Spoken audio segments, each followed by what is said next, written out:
जय हिंद observers, myself Satyavan Maran. I am going to present class 12th numerical physics lecture. और आज हम लोग जो न्यूमेरिकल लगाने चल रहे हैं NCERT एग्जाम्पल नंबर 1.8 को डिस्कस करेंगे।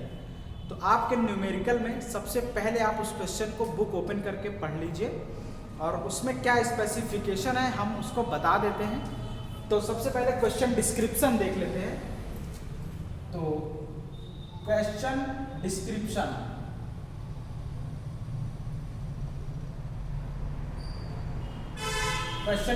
और हम लोग जो लगा रहे हैं वो उसका आपका होगा NCERT एग्जाम्पल नंबर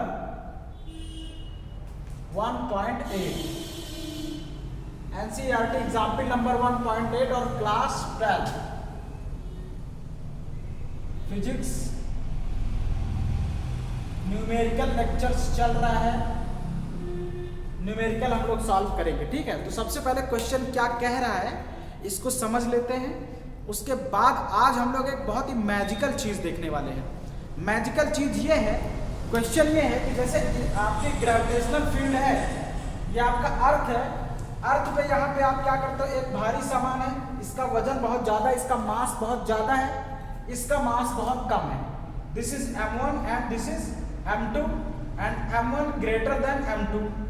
अब दोनों ही चीजें सेम हाइट से फ्री फॉल करवाई जाती हैं, दोनों ही चीजें एक साथ छोड़ी जाती हैं यहाँ पे।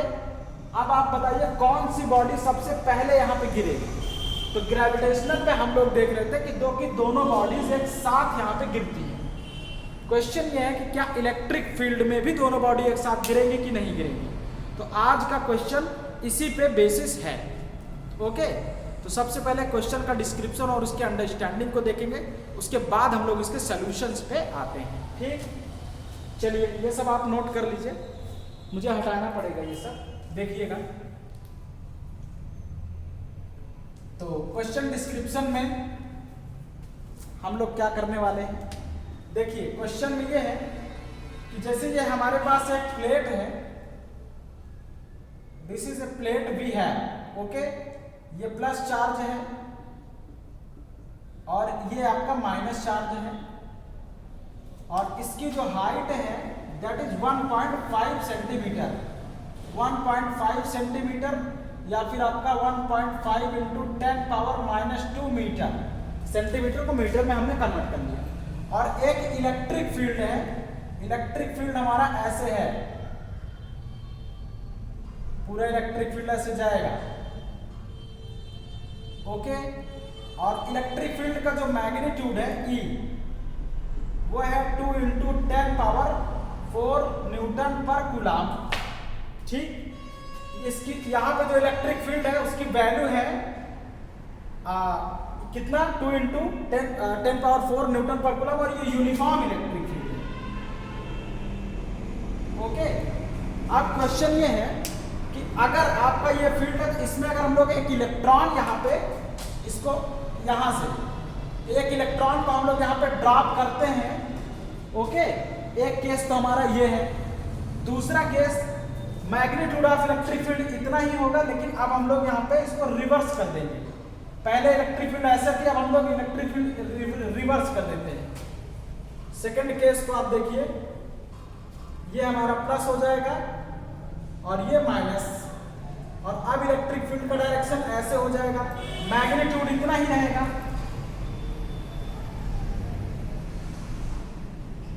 और फिर से इस बार यहाँ पे इलेक्ट्रिक फील्ड का डायरेक्शन ऊपर की तरफ था, यहाँ पे इलेक्ट्रिक फील्ड का डायरेक्शन नीचे की तरफ है।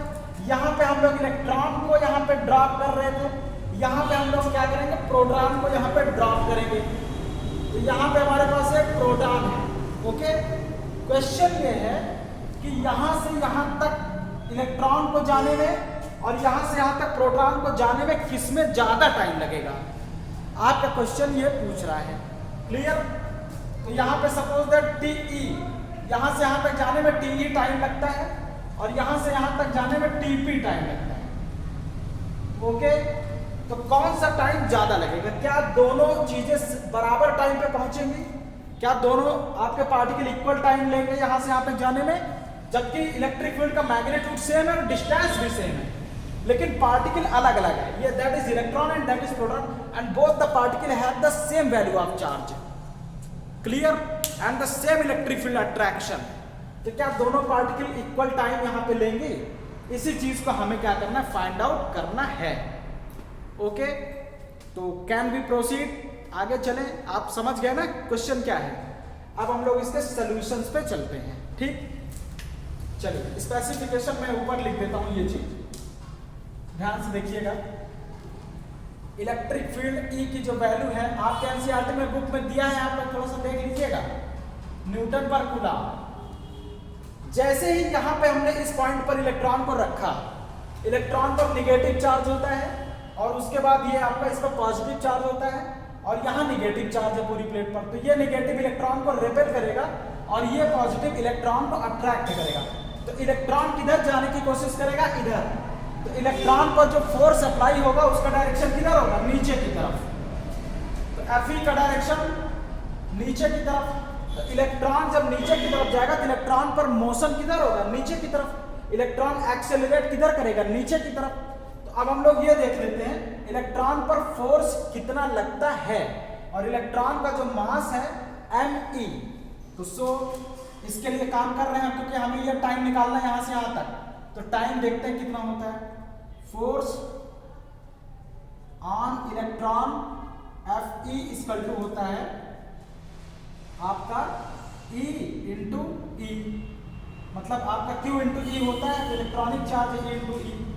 और Fe इक्वल टू क्या होता है, Me इंटू ए और उसके बाद E into E. Acceleration of electron कितना हो जाएगा, E इंटू ई अपॉन Me। एक्सेलरेशन इलेक्ट्रॉन पर कितना लगेगा, E इंटू ई अपॉन Me। ओके, और इतना एक्सेलरेशन लगेगा। अब और ये एक्सेलरेशन यूनिफॉर्म है क्योंकि फील्ड आपकी यूनिफॉर्म है। अब हम लोग इक्वेशन ऑफ मोशन लगाएंगे और ये वाली डिस्टेंस आपकी कितनी है, इतना h। तो from the second equation of motion, from the second equation. जब भी दो चीज आप हमेशा याद रखिए, आपके न्यूटन्स के इक्वेशन 3 इक्वेशन ऑफ मोशन है, ध्यान से देखिएगा। 3 इक्वेशन ऑफ मोशन है, वो 3 के तीनों इक्वेशन ऑफ मोशन कब अप्लाई होंगे, जब आपका पार्टिकल स्ट्रेट लाइन में मोशन करता हो और यूनिफॉर्म एक्सेलरेशन में हो, तभी वो 3 इक्वेशन ऑफ मोशंस को हम लोग यूज कर सकते हैं। और यहाँ पे बिल्कुल केस वही हो रहा है, आपका इलेक्ट्रॉन स्ट्रेट लाइन में मूव कर रहा है और एक यूनिफॉर्म एक्सेलरेशन में मूव कर रहा है। दो कंडीशन एक साथ सेटिस्फाई होंगी, that's why we will use the 3 equations of motion of the Newton's. तो यहाँ पे देखिएगा हम लोग सेकंड इक्वेशन ऑफ मोशन को यूज करेंगे और the second equation of motion is equal to H equal to ut plus half at square. Okay, h की वैल्यू कितनी, यहाँ से यहाँ तक डिस्टेंस कितना है 1.5। तो h, और शुरू में यहाँ पे हमने इसको 0 वेलोसिटी थी, तो u की वैल्यू 0 हो जाएगी, इसलिए ये पूरा टर्म 0 और प्लस 1/2 at स्क्वायर। t की वैल्यू कितनी आ जाएगी, 2 इधर आ जाएगा तो 2h upon a under root. तो ये हमारा कितना आ गया t। अब a के प्लेस पे ये वैल्यू रख दीजिए a, तो a के प्लेस पे जब ये वैल्यू रखेंगे तो कितना आ जाएगा, यहां से देखिए a की वैल्यू यहां रखिए t equal to under root के अंदर m ही ऊपर चला जाएगा, कितना आ जाएगा 2h। a के प्लेस पे रखेंगे small e into capital E upon m e, जो अपॉन m e होगा वो ऊपर चला जाएगा, कितना आ जाएगा 2h m e upon small e into capital E। Clear. तो this is the time for when particle is here to here. Okay, अब यहां हम वैल्यूज पुट करते हैं, तो ये हमारे पास फार्मूला बन गया। अब हम लोग इसी फार्मूले में इस केस के लिए वैल्यू रखेंगे और इस केस के लिए भी वैल्यू रखेंगे। ओके, तो चलिए पुट करिए वैल्यू क्या क्या आएंगी। अब यहाँ पे मैं इसको देख रहा हूँ, इस इक्वेशन को मास्टर इक्वेशन बोल दिए क्योंकि यहीं पे इस केस के लिए और इस केस के लिए वैल्यूज रखी जाएंगी। इस इक्वेशन का नाम होगा आप दे दीजिए 3 और इस इक्वेशन का नाम ले लीजिए फर्स्ट, इस इक्वेशन का नाम ले लीजिए सेकंड। अब मैं फर्स्ट सेकंड को हटा रहा हूं और टी में वैल्यूज पुट कर रहा हूं। देखिएगा, we have to remove it because we don't have a place to write that. आप लोग नोट कर लीजिएगा।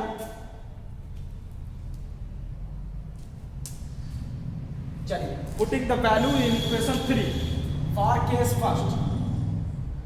केस फर्स्ट में जब वैल्यू पुट करेंगे तो कितना आ जाएगा, t equal to under root के अंदर 2 इंटू एच के प्लेस पे ये वैल्यू पुट करिए 1.5 into 10 power minus 2 into ma की वैल्यू पुट करिए। इलेक्ट्रॉन का मास कितना होता है 9.1 into 10 power minus 31 upon small e की value 1.6 into 10 power minus 19 into capital E की वैल्यू, कैपिटल E की वैल्यू ये आ जाएगी 2 into 10 power 4।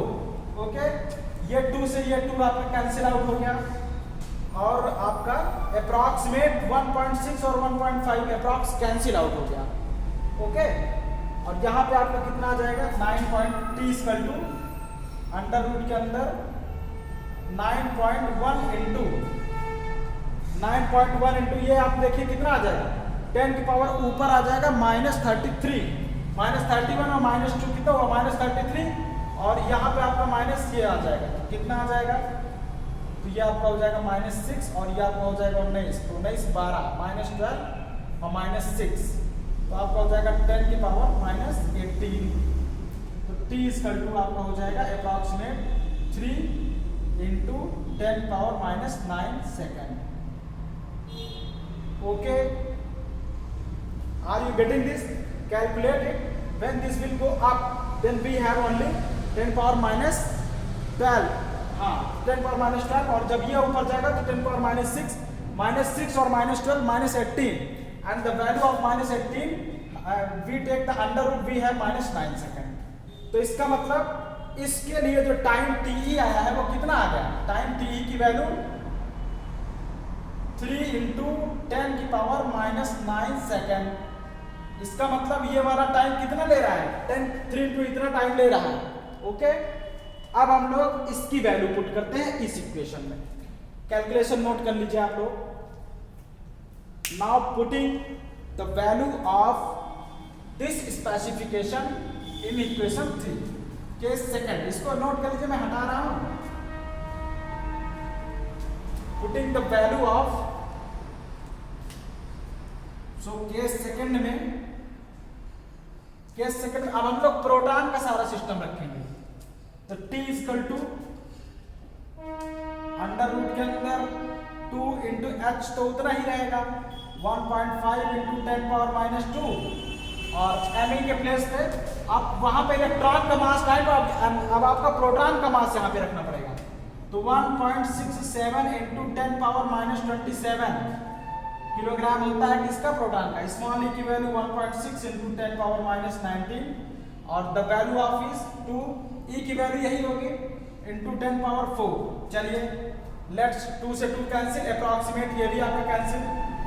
t equal to under root के अंदर कितना आ जाएगा जी बताइए, तो ये 0.9 आएगा, 0.99 के आसपास आ जाएगा आपका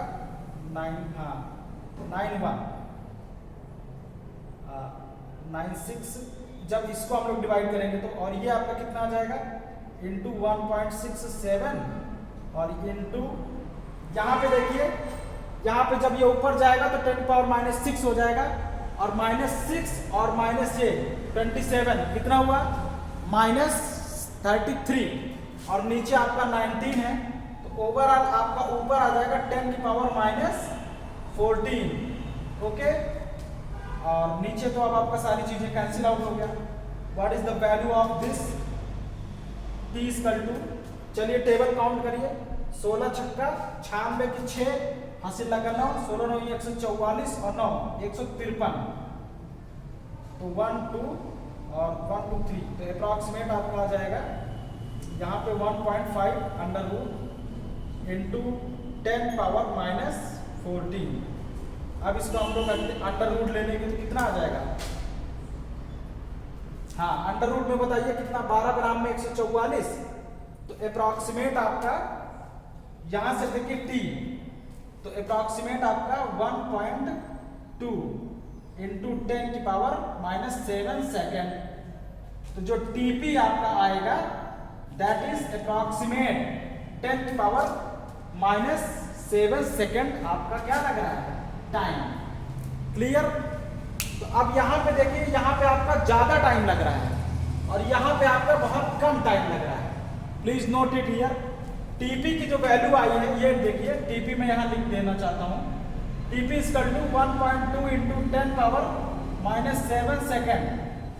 ओके, तो यहाँ से यहाँ तक जाने में आपका ज्यादा टाइम लग रहा है इसमें, और यहाँ से यहाँ तक जाने में आपका कम टाइम लग रहा है। अब इसका मतलब क्या हुआ? दो केसेस के रिजल्ट हमने देख लिए ना, एक टाइम ये, एक टाइम ये वाला टाइम जल्दी पहुंच जा रहा है, ये देखिए, और वो भी इससे 100 गुना जल्दी, और ये वाला 100 गुना देर में पहुंच रहा है। मतलब अगर ये 1 सेकंड में पहुंचेगा तो ये 100 सेकंड में पहुंचेगा। 100 गुना आपका ये लेट में पहुंच रहा है और 100 गुना आपका ये जल्दी में पहुंच रहा है। इसका मतलब ये हुआ कि जब आप ग्रेविटेशनल फील्ड में होते हैं तो ग्रेविटेशनल फील्ड आपका मास पर डिपेंड नहीं करता है। दोनों पार्टिकल एक साथ नीचे जाएंगे, चाहे जितना भारी आपका हो और चाहे जितना हल्का ऑब्जेक्ट हो। whatever your weighted object, whatever your light object, both the masses will reach at the same time on the ground in the gravitational field. But in case of the electric field, this is a contradiction we are finding actually. Both the field have the same nature, that is gravitational field also a conservative nature and electric field also a conservative nature as well. But in this case, of the time, we have a contradiction. That's why this question has given in the NCERT. So NCERT wants to feel the physics, please. Okay? तो यहां से हम लोग देख सकते हैं कि आपका ये कंट्राडिक्शन होता है। इलेक्ट्रिक फील्ड मास पर डिपेंड करता है। तो ये हमारा था इस क्वेश्चन का मतलब, और ये हमने देख लिया पूरे प्रोसेस से, और हमारा कैसे सॉल्व भी करते हैं इसको भी आप देखिए। क्वेश्चन का मोटो आपको फील करवाना था और ये दिखाना था कि ये कंट्राडिक्ट करता है इलेक्ट्रिक फील्ड के केस में, समान होने के बावजूद भी। क्लियर। और कैसे सॉल्व करते हैं, कैसे इक्वेशन बनाते हैं और कैसे हमारा पूरा सोल्यूशन आता है, ये सारी चीजें हम लोग देख चुके हैं। तो धीरे धीरे आप लोग सीखते रहिए, और ये सब बोर्ड में एग्जाम्स में आ सकता है, इसलिए आप उनकी प्रैक्टिस भी करते रहिए। ठीक है, तो चलिए अब चलते हैं, अगले लेक्चर्स में फिर से मिलेंगे किसी न्यूमेरिकल के साथ, जो अगला हमारा न्यूमेरिकल होगा और अगले टॉपिक के साथ। Okay, thank you for joining, thank you very much.